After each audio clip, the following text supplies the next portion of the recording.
Today you're going to be solving more rational equations, and these equations have slightly more complicated denominators than we had on Friday. So I highly suggest you follow the steps I have outlined here on your sheet.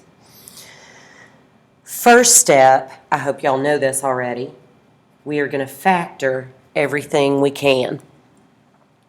Then we're going to multiply each term by the least common denominator, like we did on Friday. That's going to cancel out all the denominators, and all we'll have is an equation to solve.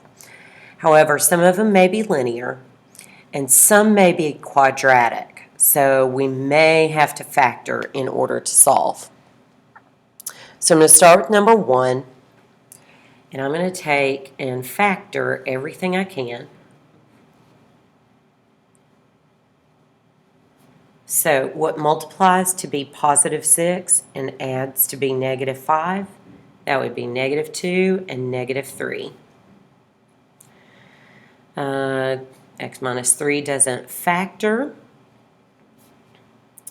And it looks like this denominator is exactly the same as that one. So x minus 2, x minus 3. So my least common denominator is going to be x minus 2, x minus 3,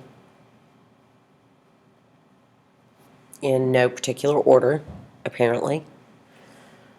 And that means that when it's all said and done, there's no way x can be equal to positive 3 or positive 2, because those are our denominators.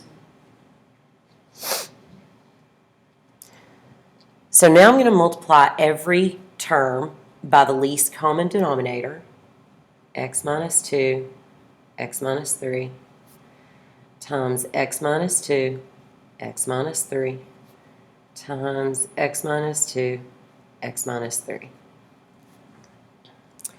In this term, the x minus 2's and x minus 3's cancel out, and we're just left with 1. In this term, just our x minus 3's cancel out, and we're left with x minus 2. In this term, we can cancel out the x minus 2's and the x minus 3's. And we're just left with 3.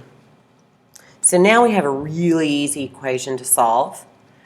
I'm going to combine like terms, so this is x minus 1 equals 3.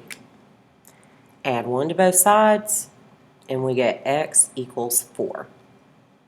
Now, that is our solution because it is not equal to either of the excluded values.